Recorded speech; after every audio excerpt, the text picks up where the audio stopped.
People in San Marcos are fighting SDG&E's plan to add more power lines into their neighborhood, like this you see behind me here. The utility says more lines are needed to keep up with the population growth.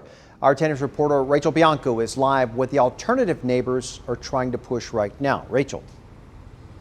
Steve, we're just up the hill from San Marcos High School. You can see how close the power lines are to some of the homes in this neighborhood. SDG&E says more lines are needed to keep up with demand, but people who live here say there are other solutions. Rancho Dorado is a quiet neighborhood home to mostly families, lush landscape and walking trails. Catherine Erickson moved here just over a year ago. We just loved how it's so peaceful and calm. But she says there is one major drawback looming over this neighborhood.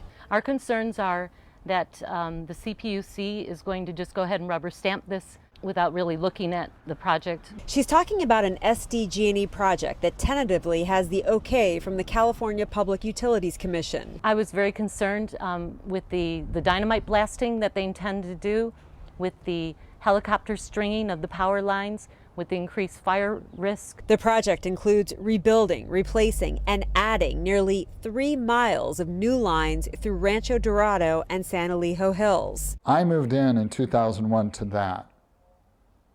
It was a big change when they did that. Now they're going to double it. Robert Pack has lived here almost 20 years. This is what it used to look like. There's the top of the wooden power lines.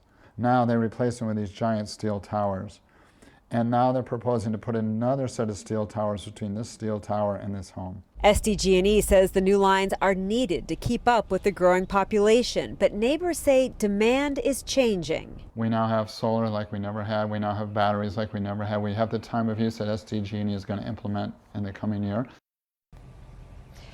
SDG&E says underground lines are not an option in this case because of the cost, and that cost would be passed on to customers. Neighbors here are hoping to get the support of the City Council next week. The public comment period runs out on this issue at the end of the month. Reporting live in San Marcos, Rachel Bianco, 10 News.